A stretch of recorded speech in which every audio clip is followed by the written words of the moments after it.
அடுத்த அமல்களை எல்லாம் ஏதாவது தவறி போயிருக்குன்னு சொன்னா ஏதாவது முன்பின் ஆக்கி ஒட்டகங்களை கொடுத்து, மாடுகளை கொடுத்து, ஆடுகளை கொடுத்து, ஃபிதியாக்களை கொடுத்து நிவர்த்தி செஞ்சு கொள்ளலாம்.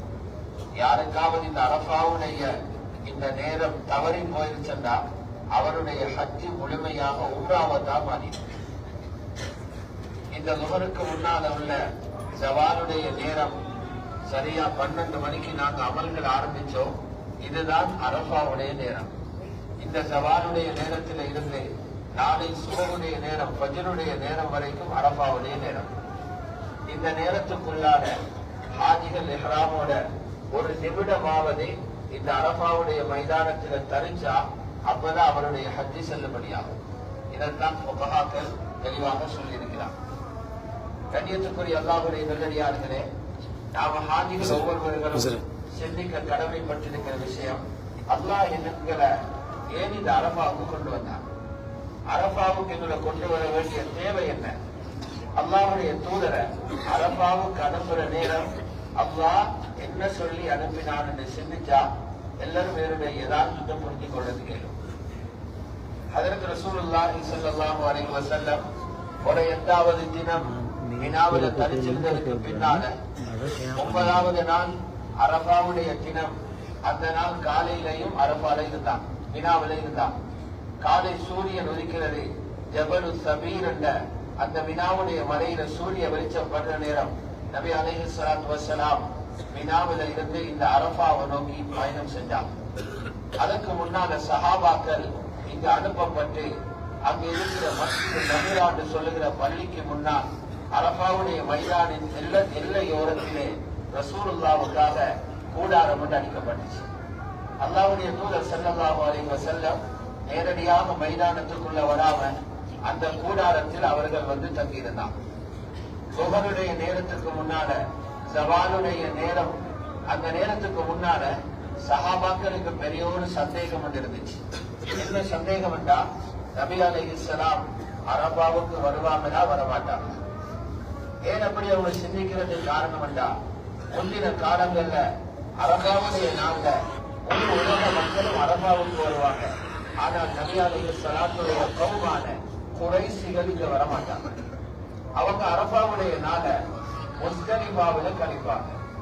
அவர்களுக்கு அந்த ஜமான்ல முஹஸ்ஸிகள் என்று சொல்லப்படும். சஹீஹ் முஸ்லிம்ல தெளிவாக சொல்லப்பட்டிருக்கிறது. முஹஸ்ஸல்லா தன்னுடைய மார்க்க விவகாரங்கள்ல ரொம்ப பிடிவாதமாக இருக்கக்கூடிய அமாசத்தோட இருக்கிறார்கள்.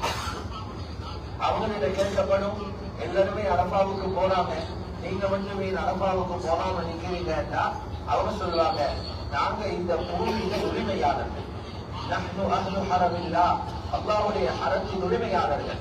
அரஃபா இருக்குது ஹரமஷ புனித பூமிக்கு வெளியில, அதனால நாங்க முஸ்தலிஃபாவில் இருக்கிறோம்னு சொல்றோம். அந்த அடிப்படையில சஹாபாக்கள் கூட எதிர்பார்த்தாங்க, மேலான ரசூலுல்லாஹி ஸல்லல்லாஹு அலைஹி வஸல்லம் குறைஷ் என்ற வகையில அவர்கள் முஸ்தலிஃபாவில் நிற்பாங்க.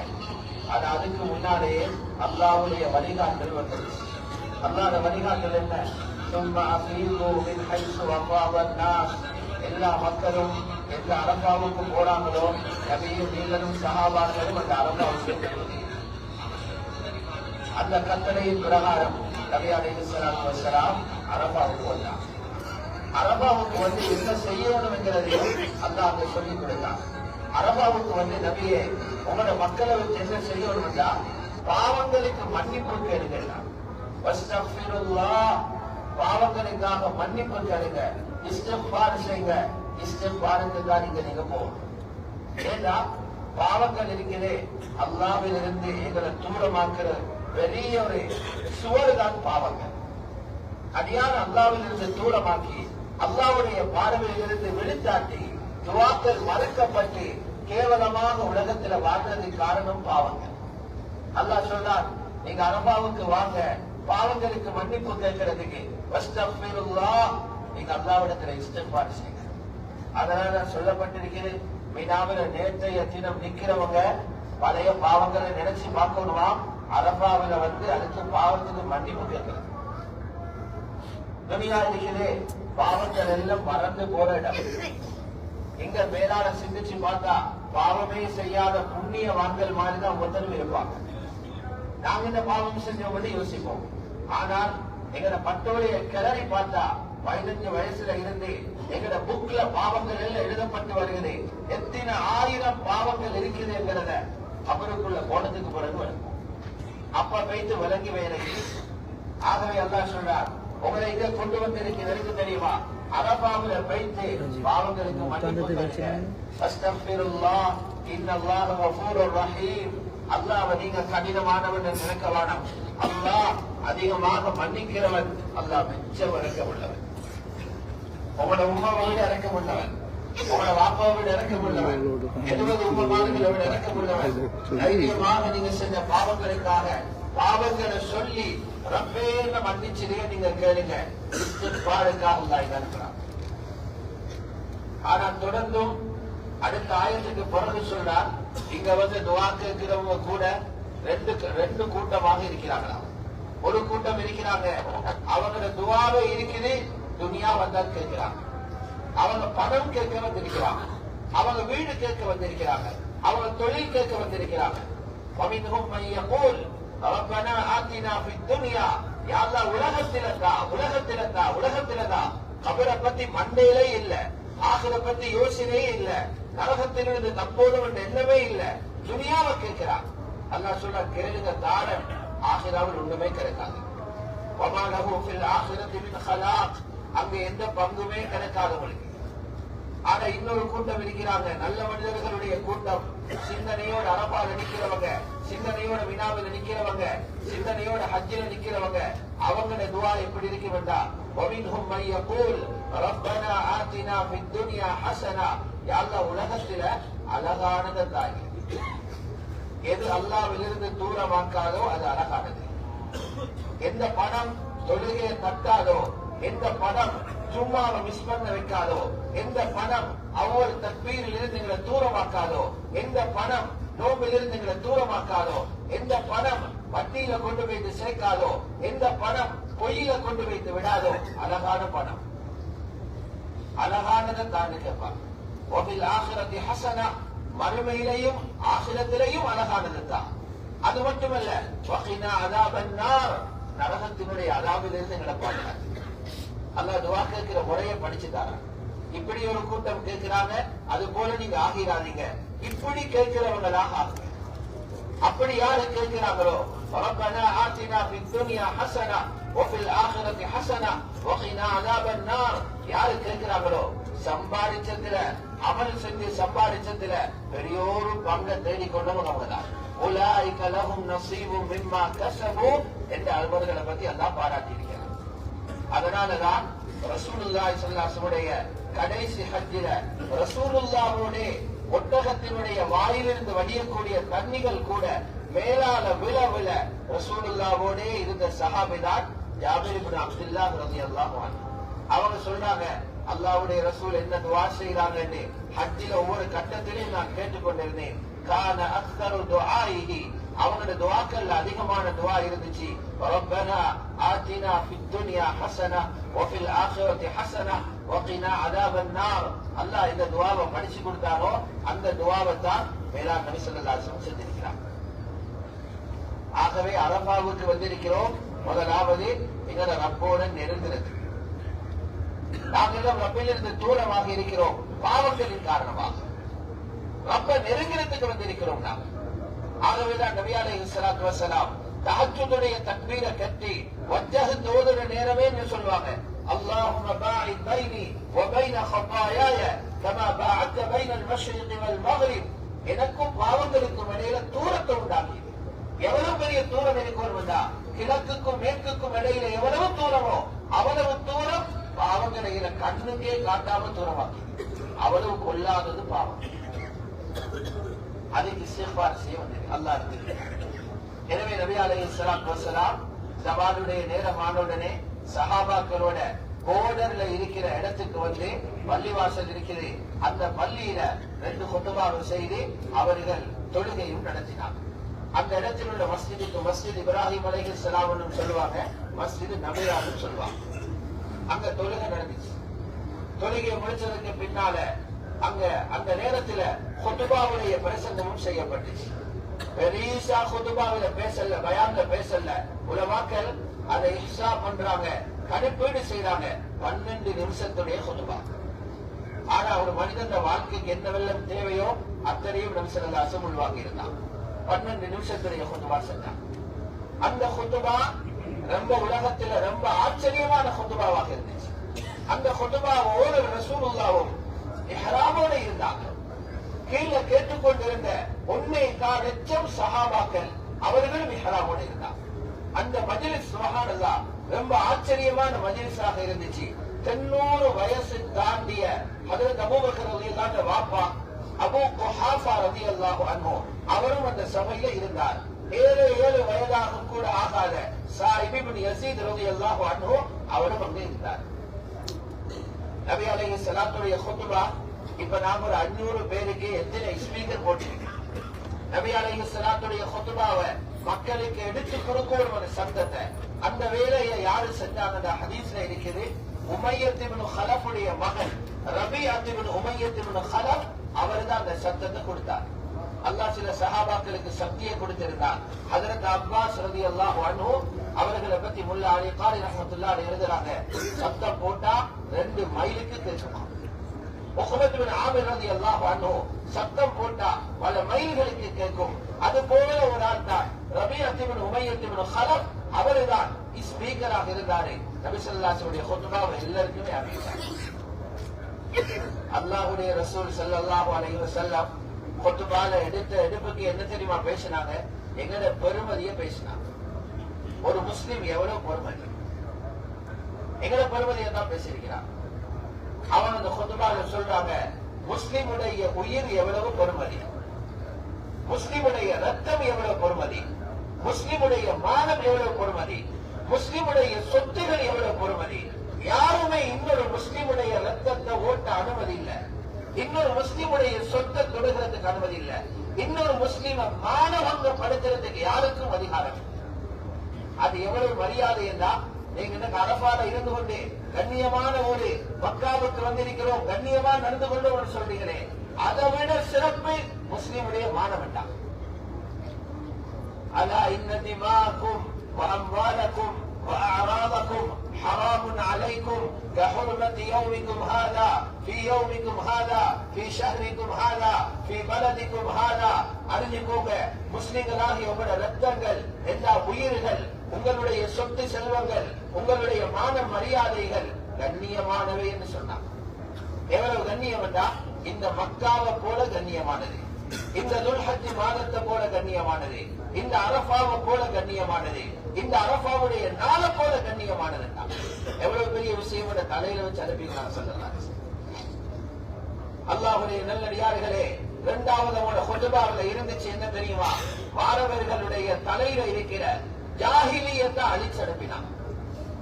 சிலர்கிட்ட இருக்குது பழமைவாதம், அதை தலையில சுமந்து கொண்டு ஹஜ்ஜிக்கு வந்திருப்பாங்க. அதெல்லாத்தையும் கழுவி அனுப்பினாங்க நபி ஸல்லல்லாஹு அலைஹி வஸல்லம். முதலாவது என்ன செஞ்சாங்கன்னா, வட்டிய புதைச்சிட்டு போக சொன்னாங்க ஹாஜிமாருக்கு. யாரெல்லாம் வட்டியோட பிசினஸ் பண்ணி கொண்டிருக்கிறீங்களோ, வங்கிகளை தொடர்பு வச்சு இப்படித்தான் உலகத்துல புகையில கொண்டிருக்கிறீங்களோ, அல்லாஹ்வுடைய தூதர் இங்கிருந்து மிம்பர்ல அவர்களுடைய ஒட்டகத்துக்கு மேலே இருந்து சொன்னாங்க, அலா வஇன்ன ரிபா மவ்தூஉன் தஹ்த கதமைய, வட்டியை இந்த காலுக்கு கீழே வச்சு மிதிச்சுட்டேன்னா வட்டிக்கு இடமே இல்லை. அது எப்படிப்பட்ட காலத்துல இந்த பயான் நடந்துச்சுன்னா, வட்டிய ஒரு பிசினஸ் மாதிரி பாக்குற காலம். எல்லாருமே வட்டி கொடுத்து 10% 20% லாபம் எடுக்கிறத அதோட வியாபாரம் மாதிரி பார்த்தாங்க. அதனால நபி அலைஹிஸ்ஸலாம் சொன்னாங்க, வட்டியிலிருந்து வெளிவாரத்துக்கு இந்த குடும்பத்திலிருந்து ஆரம்பிக்கிறேன். என் சாச்சா அப்பாஸும் பணக்காரன், நிறைய பேருக்கு வட்டிக்கு ஆதாயத்துக்கு காசு கொடுத்திருக்கிறாரே, நான் ஆரம்பிக்கிறேன். என் சாச்சா அப்பாஸ் யாருக்கெல்லாம் வட்டி காசு தந்திருக்கிறாரோ கடனை மட்டும் திருப்பி கொடுங்க, அவருக்கு வட்டி கொடுக்க தேவையில்லை. முன்மாதிரியான செல்லலாசன் மரபான குதுபால செஞ்சுட்டாங்க. 2வது சொன்னாங்க, ஜாஹிலியா காலத்துல பலி எடுக்கிற ஒன்று இருந்தது. முஸ்லிம்கிட்ட வரக்கூடாத விஷம் அது, முஸ்லிம்கிட்ட வரக்கூடாத மிக மோசமான தன்மை, அதுதான் பலி எடுக்கிற தன்மை. ஜாஹிலியத்துல ஒருத்தர் கொண்டா அதை பலி எடுப்பாங்க, அவரை பலி எடுத்தா அவரை மற்றவரை பலி எடுப்பாரு. இப்படி அவங்களுக்கு பலியெடுக்க கிடைக்கலன்னா உள்ளவர்களுக்கு வசியம் செஞ்சு போய்த்துருவாங்க. நாங்க எல்லாத்தையும் இவனை கொள்ளுங்க. நபி ஸல்லல்லாஹு அலைஹி வஸல்லம் சொன்னாங்க, அந்த பலியெடுப்பு இந்த அரஃபால புதைச்சிது. அதுக்காக என்ன தெரியுமா செய்யறோம்? ஹாரிஸ் என்கிற பெரியப்பாவை தெரிந்தாரே, அவருடைய மகன் இயாஸ் இப்னு ஹாரிஸா அவருக்காக நாங்க பலியெடுக்க வேண்டியிருக்கிறது. அந்த பலியெடுப்பை மன்னிக்கிறோம் சொன்னாங்க நபி ஸல்லல்லாஹு அலைஹி வஸல்லம். அல்லாஹ்வுடைய தூதர் முஸ்லிமுடைய பெருமையை பேசினாங்க. ஜாஹிலியத்தை புதைச்ச மண்டான அரஃபா, ஜாஹிலியத்தை புதைச்ச மண் இது. மூணாவது பேசினாங்க ஸல்லல்லாஹு அலைஹி வஸல்லம், பெண்களுடைய மதிப்பை பேசினாங்க. கணவன்மார்கள் பெண்களுக்கு மனைவிமார்களுக்கு எவ்வளவு கடமைப்பட்டிருக்கிறது பேசினாங்க. சொன்னாங்க நபி அலைஹிஸ்ஸலாத்து வஸ்ஸலாம், அய்யுஹன் நாஸ் இத்தகுல்லாஹ ஃபின் நிஸா. பெண்கள் இருக்கிறாங்க, உங்க மனைவிமார்கள் இருக்கிறாங்க. அந்த மனைவிமார்களை நீங்க விரும்பின மாதிரி அவங்களோட நடந்து கொண்டது கேளும், விரும்பினா கொடுக்கையிலும், விரும்பினா அணக்கையிலும், விரும்பினா விரட்டையிலும் என்ன நீங்க நினைச்சு கொள்ளாதீங்க. அல்லாஹ்வை பயந்துக்கோ வேண்டாம். பெண்களுடைய விஷயத்தில் அல்லாஹ்வை பயந்து கொள்ள சொன்னாங்க. குத்பாவுல பேசின விஷயம் இது. இத்தகுல்லாஹ ஃபின் நிஸா. ஏன் தெரியுமா? நீங்க திருமணம் முடிச்சது உங்களோட மாமன கையை பிடிச்சா இருந்தாலும் அந்த பெண் உங்களுக்கு தரப்பட்டிருக்கிறது அல்லாஹ்வுடைய அமானிதமா. மனிதன் அமானிதமே முன்பின்னானா பெரிய பாவமா போகுது. ரப்பட அமானிதம் தான் ஒரு கணவன் கையில் எடுத்திருக்கிற மனைவி. வைன்னக்கும் அகஸ்துமுஹுன்ன பி அமானில்லாஹ். அந்த பெண்களை ரப்புடைய அமானிதமாக கைப்பிடிச்சிருக்கிறீங்க. அவளை பார்க்கிறதும் ஹராமா இருந்துச்சு, தொடுகிறதும் ஹராமாக இருந்துச்சு. அல்லாஹ் தான் உங்களுக்கு ஹலாலாக்கி தந்தான். வஸ்தஹ்லல்தும் ஃபுரூஜஹுன்ன பி கலிமத்தில்லாஹ். எனவே நீங்க சாப்பிடுறது மாதிரி அவளுக்கும் அழகா சாப்பிட கொடுங்க. அவளுக்கு தேவையான காலத்தில முறையான அழகான ஆடைகளை அவளுக்கு நீங்க வாங்கி கொடுங்க. பெண்களுக்கும் சொன்னாங்க, உங்களோட கணவனை மதிக்கிறது உங்களோட கடமை. உங்களோட கணவன் இல்லாத நேரத்தில அவருக்கு விருப்பம் இல்லாதவரை உங்களோட விருப்பில உட்கார கூட விடாதீங்க என்று சொன்னாங்க நபி ஸல்லல்லாஹு அலைஹி வஸல்லம். மானம், கற்பம், கண்ணியம் இதை பாதுகாத்து நீங்க சொன்னாங்க. குத்பாவுல மேலும் சொன்னாங்க நபி ஸல்லல்லாஹு அலைஹி வஸல்லம், அல்லாஹ்வுடைய நல்லடியார்களே, அமானிதங்களை பேணிக்கவும் வேண்டாம். அமானிதங்களுடைய விஷயங்களை சொன்னாங்க. ஹக்குகள் அடுத்தவங்களிடம் எடுத்திருந்தா அதை முறையாக கொடுத்திருந்த இடத்தை பேசினார். குத்பாவுல மேலும் பேசப்பட்டுச்சு, சமத்துவத்தை பற்றி பேசினார். சமத்துவம் என்ன? இந்த உலகத்துல பேசுறது போல வீணான சமத்துவம் அல்ல. ஆணும் பெண்ணும் சமத்துவம் என்று சொல்லி பெண்களை ரோட்ல வைக்கிறதுக்கு பேசுற சமத்துவம் அல்ல. சொன்னாங்க, மனிதர்கள் எல்லாரும் அல்லாஹ்வுடைய பார்வையில சமம். மொழியால வித்தியாசமாகறல்ல, கலரால வித்தியாசமாகறல்ல. லா ஃபضل لعربي على عجمي ولا لعجمي على عربي. எவ்வளவு பெரிய அரபியா இருந்தாலும் அவரே அரபி என்பதற்காக அஜமியை விட சிறப்பாக இராது. எவ்வளவு பெரிய படிச்ச அஜமியாக இருந்தாலும் படிச்சவர் என்பதற்காக அரபியை விட சிறப்பாக இராது. இல்லா வித்தக்வா. யார் அல்லாஹ்வுடைய பயத்தோடு இருக்கிறார்களோ அவங்களுக்கு தான் அல்லாஹ் சிறப்பு. அரபி அஜமியை நல்லா கிட்ட எடுக்க மாட்டார், தக்குவாவை வச்சுதான் அவங்களை கிட்ட எடுப்பான்னு சொல்றாங்க. மேலும் அந்த குத்பால ஏலான் செய்யப்பட்டுச்சு, உங்களோட கையில தந்துட்டு போற தீன் முக்கம்மலானது, பூர்த்தியானது. இன்னொருத்தர் வந்து நிரப்ப வேண்டிய தீன தரல. இன்னொரு நபி இறங்கி காவாச நிரப்பிற தீன தரல. முக்கம்மலான பூர்த்தியான வழிகாட்டல் உங்களோட கையில தந்துருப்போம். இந்த மைதானத்தில் தான் இறங்கிச்சு, அல் யௌம அக்மல்து லக்கும் தீனக்கும் وَأَتْمَمْتُ عَلَيْكُمْ نِعْمَتِي وَرَضِيتُ لَكُمُ الْإِسْلَامَ دِينًا. இன்றைய நாளில் உங்களுடைய தீனை பூர்த்தி செய்து விட்டேன், என்னுடைய நியாமத்தை நிரப்பமாக்கி விட்டேன் என்ற ஆயத்தை அல்லாஹ் இந்த மைதானத்தில் இறக்கி வச்சான்.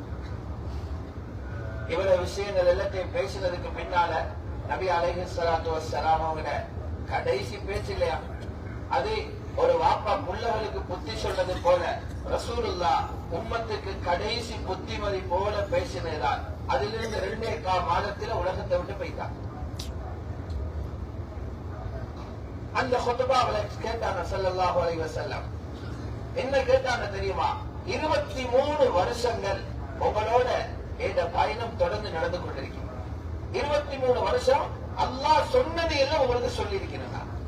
அல்லாஹ் செய்ய சொன்னதை எல்லாம் செய்து காட்டியிருக்கிறேன். அப்ப யாரெல்லாம் இருக்கிறாங்க? முதல் நாளிலே ரசூலுல்லாஹ் பொய் என்று சொன்னவங்களும் கொண்டு இருக்கிறார். ரசூலுல்லாஹ்வை இல்லாமல் ஆக்கணும் என்று முயற்சி செஞ்ச தலைவர்கள் அபூ சுஃபியானும் நிற்கிறார்கள். நபி ஸல்லல்லாஹு அலைஹி வஸல்லம் எதிராக யுத்தங்கள்ல ஆயுதங்களை தூக்கி கொண்டு வந்தவங்களும் இருக்கிறார். எல்லாரையும் வச்சு கேட்கிறாங்க, அலா ஹல் பல்லக்து, 23 வருஷமும் அல்லாஹ் சொன்ன தீன உங்களுக்கு நான் முன் வச்சுட்டேனா இல்லையா? உங்களுக்கு நான் இந்த விஷயங்களை சொல்லி எல்லாத்தையும் வெற்றி வச்சிருந்தா இல்லையா? எல்லாரும் சேர்ந்து முழு மைதானமும் விவரத்துல பேசிச்சு, பல்லக்தர் ரிசாலா وأديت الأمانة ونصحت الأمة وجاهدت في الله حق جهاده.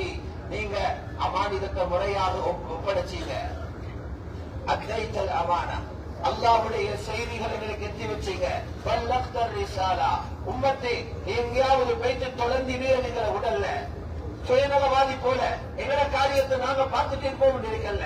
உள்ள போல எல்லாரையும் பிடிச்சி நசீகத் செஞ்சீங்க. நசஹ்தல் உம்மா, எந்த இடத்துல வால் தூக்கி இறங்க வேண்டி வந்துச்சோ, தீனுக்காக உயிரை கொடுக்க வேண்டிய கட்டம் வந்துச்சோ, அங்க இறங்கினீங்க. வஜாஹத்த ஃபில்லாஹி ஹக்க ஜிஹாதி. இத சொல்லி முடிஞ்ச பிறகு மேலான நபி அலைஹிஸ்ஸலாத்து வஸ்ஸலாம் விரல உயர்த்தினாங்க வானத்துக்கு. விரல உயர்த்தினாங்க வானத்துக்கு. ஏன்? இந்த நாளில தான் அல்லாஹ் 2 தடவை கீழ்வானத்துக்கு இறங்குனா. அது அவன் ஜலாலியன், அவன் கண்ணியம், அவன் மதிப்பு கூட உரிய மாதிரி அவன் இறங்குறானா, அவன் தூதுவர்கள் இறக்குறானா, அது வேற விஷயம். மற்ற நாள்கள்ல தஹஜ்ஜுத் நேரத்தில கீழ்வானத்திலிருந்து அல்லாஹ்வுடைய அறிவிப்பு வருகிறது. அரஃபாவுடைய நாளத்தில, அரஃபாவுடைய தினத்தில தஹஜ்ஜுத் நேரத்திலேயும் கீழ்வானத்திலிருந்து அழைப்பு வருகிறது. இந்த பகல் நேரத்திலேயும் வருகிறது. இப்பவும் அல்லாஹ் கீழ்வானத்திலிருந்து எங்களை பார்த்துக் கொண்டிருக்கிறார். அதனாலதான் விரலை உயர்த்தி சொன்னாங்க, அல்லாஹும் மஷ்ஹத், யா அல்லாஹ், இவங்க இவ்வளவு பேரும் 1.25 லட்சம் பேர் என்ற ரத்தத்தை குடிக்க துடிச்சவங்க கூட இந்த இடத்துல சொல்றாங்க, நீங்க எல்லாத்தையும் வெற்றி வச்சுட்டீங்க, நீ சாட்சியாக இருந்துக்கோ. ஸல்லல்லாஹு அலைஹி வஸல்லம் அப்பதான் அந்த இடத்துல இருந்த சஹாபாக்களை சொன்னாங்க, இந்த வேலை முடியுது, இந்த அமானிதத்தை உங்களோட கையில ஒப்படைக்கிறேன். வந்திருக்கிறவங்க வராதவங்களுக்கு இந்த செய்திகளை சொல்லிடுங்க. யாரெல்லாம் இந்த மைதானத்துக்கு வந்திருக்கிறீங்களோ வராதவங்களுக்கு இந்த செய்தியை சொல்லிடுங்க. மேலாண் நபி ஸல்லல்லாஹு அலைஹி வஸல்லம் சொன்னாங்க. அல்லாஹ்வுடைய நல்லடியார்களே, அப்படியான நிகழ்வு நடந்த இடம் தான் இது. ஏன் இந்த இடத்துக்கு அரஃபான்னு பேர் வச்சிருக்கிறாங்க? அரஃபான்னு தெரியும், உலமாக்கள் இருக்கிறாங்க. அறிமுகம் என்ற பேரு, அதுக்கு 7 வகையான விளக்கங்கள் உலமாக்கள் எழுதியிருக்கிறார். அரஃபான்னு ஏன் வந்துச்சு? அதுல முக்கியமான ஒரு கருத்து தான் மனிதன் அவனை விளங்குகிற இடமாகும். அரஃப நஃப்ஸா, தன்னை விளங்குறான். என்ன நல்ல புள்ள மாதிரி நினைச்சு கொண்டிருந்தா, என்ன ஊர்ல பள்ளி ட்ரஸ்டி போர்டுல தலைவராக போட்டிருக்கிறான். நான் ஸ்கூல்ல பிள்ளைகள முன்னால நின்று ஆசிரியராக பாடம் நடத்துறேன். நான் சமூகத்தில் முக்கியமான ஆளாக பார்க்கப்படுகிறேன். என்ன எல்லாரும் தூக்கி மேல வச்சிருக்கிறாங்க. ஆனா நான் இவ்வளவு பெரிய பாவத்தை செஞ்சு அல்லாஹ் என்ன மறைச்சு வச்சிருக்கிறான். அதெல்லாத்தையும் வெளியில போட்டு இருந்தா நாரி மக்கள் எல்லாம் மூக்க பொத்துவாங்க. எனக்கு இந்த வர சென்னை ஏத ரப்பு மறைச்சதால தப்பிக்கொண்டிருக்கிறான். மனிதன் அவனை விளங்குற இடம் அரஃபா. அதனால அரஃபா நஃப்ஸா, தன்னை விளங்குற இடம். 2வது விளக்கம் எழுதியிருக்கிறாங்க. ஹஜ்ரத் ஆதம் ஹவ்வா அலைஹிஸ்ஸலாம் எல்லாருடைய வாப்பவும் உம்மவும் 1வது ஜோடி. அவங்க 2 பேரும் சொர்க்கத்திலிருந்து உலகத்துக்கு அப்படி அனுப்பிட்டாங்க. அவங்க விழுந்தாங்க இந்தியாவில. தப்சீர்ல இருக்குது, என்னோட நாட்டில ஸ்ரீலங்காவில விழுந்தாங்க. ஹஜ்ரத் ஹவ்வா ஜத்தால விழுந்தாங்க. அதான் ஜத்தா பாட்டியது பேர் வச்சு 2 பேரும் ஒருத்தர் தேடி திரிகிறாங்க. அவங்க 2 பேரும் நீண்ட காலத்துக்கு பின்னால இந்த மைதானத்துல சந்திச்சு கொண்டாங்க. தாயும் தந்தையும் நீண்ட காலத்துக்கு பின்னால அறிமுகமாகிக் கொண்ட இடம் என்கிறதுனால அரஃபான்னு பேர் வந்ததாக எழுதப்பட்டிருக்கு. ஆக முக்கியம், எங்களை விலகி கொண்டு இங்கிருந்து நாங்க போகணும். ஹாஜி என்று சொன்னா வெறும் இந்த இடத்துக்கு நேரத்தை கழிச்சுட்டு வெறும் துவாவை மட்டும் செஞ்சுட்டு போறதல்ல, பாவங்களை கழுவிட்டு இங்கிருந்து போகணும். அல்லாஹோட அகத எடுக்கணும், அல்லாஹிடத்துல வாக்கு கொடுத்துட்டு போகணும். இதுக்கு பிறகு பாவம் மட்டும் செய்ய மாட்டேன், போன தீனுக்கு மாற்றமாக நடக்க மாட்டேன். நாங்க எல்லாரும் அரஃபாவுக்குள்ள வருகிற நேரம் அல்லாஹ் மலக்குகளை காட்டி பேசி நிகழப்பாங்க. ஹதீஸ்ல தெளிவாக வருது. எங்களை காட்டி அல்லாஹ் பேசினான். என்ன பேசினான் தெரியுமா? உன்லரு இலா ஹாஉலா, இந்த அரஃபாவுக்குள்ள வாழ ஆட்களை பாருங்க. எப்படி ஆட்கள் வாழாங்க? சும்மா பச்சை மிஸ்கீன்களா வாழாங்க.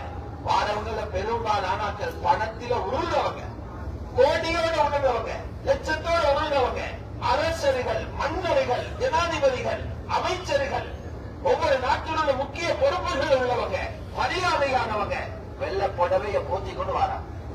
வார கோலத்தை பாருங்க.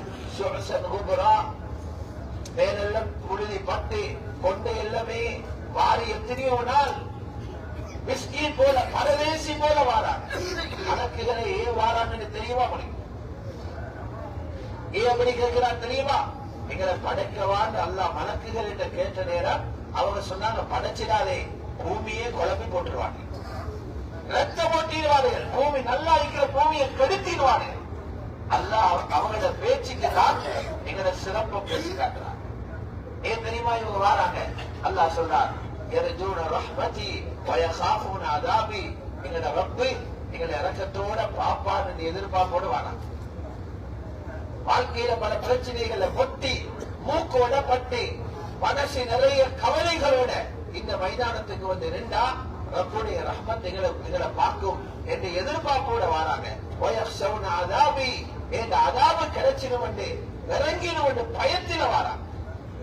அல்லாஹ் சொன்ன மலக்குமார்களுக்கு உஷ்ஹிதுக்கும், உங்கள் எல்லாரையும் சாக்கியாக வைக்கிறேன், இவங்க எல்லாரையும் நரகத்தில் இந்த விடுதலை செஞ்சுட்டு இவங்க எல்லாரும் சொர்க்கம் பாக்கி. அல்லாஹ் அப்படி சொல்லப்பட்டவர்களுடைய கூட்டத்தில் இங்க இருக்கக்கூடிய எல்லா ஹாஜிகளுடைய பெயரையும் பதிவு செய்வார். கண்ணியத்துக்குரிய அல்லாஹ்வுடைய நல்லடியார்களே, அதனால ஒரு ரெண்டு விஷயத்தை சொல்லி முடிக்கிறேன். இந்த இடத்துல நம்பிக்கையோடு அல்லாஹ்ட்ட கேளுங்க. துவா ஒன்று நடக்கும், அது நமூனாவுக்கு ஒரு கூட்ட துவா நடக்குது. ஆனா அசில் அதுக்கு பின்னால உள்ள நேரம் ஆக பொறுமதி. சில பேர் ஹாஜிமார்கிட்ட பலகீனம் இருக்குது, கூட்டான துவா முடிஞ்ச போது அப்படியே ரெஸ்ட் எடுத்துருவாங்க. உலமாக்கள் என்ன எழுதுறாங்கன்னா, அரஃபாவுடைய பொன்னான நேரம் எப்ப தெரியுமா? அசருக்கும் மக்ரிபுக்கும் இடையில.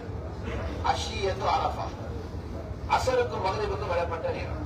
சீரோ அலாம் என்று விழால இமாம் ஸஹபி எழுதுறாங்க, காபாவுடைய இமாமாக இருந்த அப்துல்லாஹ் இப்னு முபாரக், இமாம் புகாரியினுடைய ஆசிரியர்களின் ஆசான் அப்துல்லாஹ் இப்னு முபாரக் அரஃபாவுக்கு வந்திருக்கிறாங்க. அவங்க சந்திக்க வந்தாங்க இமாம் சுஃபியான் ஸௌரி. அவரை வந்து பார்த்தா முழங்கால உட்கார்ந்து இருக்கிறாங்க. ஸ்கூல்ல பிள்ளைகள் தவறு செஞ்சா முட்டுக்கால நிப்பற்றதானே, அந்த மாதிரி முட்டுக்கால நின்று சுஃபியான் ஸௌரி அழுது கொண்டிருக்கிறாங்க. குத்தவாளியை நினைச்சழுகிறாங்க. அப்துல்லாஹ் முபாரக் ரஹ்மத்துல்லாஹி கேட்டாங்க, இந்த நாளையிலையும் இந்த அரஃபாவுக்கு வந்தும் நஷ்டம் அடைஞ்சு போனவன் தாரணை தெரியுமான்னு கேட்டாங்க. மனில் ஹாசிரு ஃபீ ஹாதல் யௌம். சுஃபியான் ஸௌரி ரஹ்மத்துல்லாஹி சொன்னாங்க, யாரு தெரியுமா நஷ்டவாளி? கூடாரம் இல்லாம மரத்துக்கு நின்றவன் அல்ல, பகலை சாப்பாட்டு பாக்ஸ் கிடைக்காதவன் அல்ல, இதெல்லாம் உடுப்பு இல்லாதவன் அல்ல, இங்க வந்து அல்லாஹ் என்ன மன்னிப்பானான்னு சந்தேகத்தோட போறானே, அவன் தான் நஷ்டவாளி. உலமாக்கள் ரொம்ப தெளிவாக எழுதியிருக்கிறாங்க, யார் இந்த அரஃபாவுடைய மைதானத்துல நாம் கேட்கிறதெல்லாம் கிடைக்குமா, சாத்தியமான்னு நினைக்கிறாங்களோ, அல்லாஹ் என்ன மன்னிப்பானா, அவ்வளவு பெரிய பாவம் செஞ்சிருக்கிறது யார் நினைக்கிறாங்களோ, அவங்களுடைய ஈமான் கட்டாயம் திரும்பி பார்க்கப்படணும், ஈமான்ல கோளாறு உள்ளாக்கலாம். அதனால இது லேசான இடம் உண்டல்ல, அல்லாஹ்ட்ட கேட்க வந்திருக்கிறோம். அஷியத்து அரஃபா, அந்த அசருக்கும் மக்ரிபுக்கும் இடையில் உள்ள நேரத்துல தனியாக குடும்பமாக நின்று அல்லாஹ்விடத்துல மக்ரிப் வரைக்கும் அழைக்கு. நிறைய பேருக்கு எப்படி கேட்கணும்னு தெரியாது. இமாம் நவவி ரஹ்மத்துல்லாஹி எழுதுறாங்க, அரஃபால் இருக்கிறவங்க உங்களுக்கு மட்டும் கேட்டுட்டு போனா துரோகம் செஞ்சுட்டு போறீங்க. நீங்க உங்களோட உமா வாப்பாக்கு கேளுங்க, அப்பமாருக்கு கேளுங்க, உங்களோட மனைவிமாருக்கு கேளுங்க, உங்களோட பிள்ளைகளுக்கு கேளுங்க, வாப்போட உறவுகளை கேளுங்க, உங்களோட உறவுகளுக்கு கேளுங்க, உங்களுக்கு இந்த இல்ம போதிச்ச ஆசிரியர்கள் உஸ்தாதுமார்களுக்கு கேளுங்க. நீங்க இந்த முஸ்லிமாக மாறுவதற்கு ரசூலுல்லாஹ்வுல இருந்து யாரெல்லாம் தீன சொன்னாங்களோ, சஹாபாக்கள், தாபிஊன்கள், தபூ தாபிகள், இமாம்கள், முஃபஸ்ஸிர்கள், முஹத்திஸ்கள், அத்தனை பேருக்கும் துஆ கேளுங்க. உங்களோட ஊருக்கு துஆ கேளுங்க, உங்களோட மஹல்லாக்கு துஆ கேளுங்க, உங்களோட நாட்டுக்கு துஆ கேளுங்க, முழு உலகத்துக்கும் துஆ கேளுங்க. இம்மைக்கும் கேளுங்க, மறுமைக்கும் கேளுங்க. அப்படி கேட்டா பெரிய டைம் ஒன்று தேவை. எனவே அல்லாஹ் ஜல்ல ஜலாலுஹு அந்த அடிப்படையில சரியான முறையில் இந்த அரபாவை கழித்து அதில் பயன் பெற்று முழுமையான ஹஜ்ஜை நிறைவேற்றிய ஹஜ்ஜுல் மபரூரோடு அரபாவில் இருந்து வெளியாகிற பாக்கியத்தை வல்லவன் அல்லாஹ் எங்கள் அனைவருக்கும் தந்தருள்வானாக. வஆகிரு தஅவானா அல்ஹம்துலில்லாஹி ரப்பில் ஆலமீன்.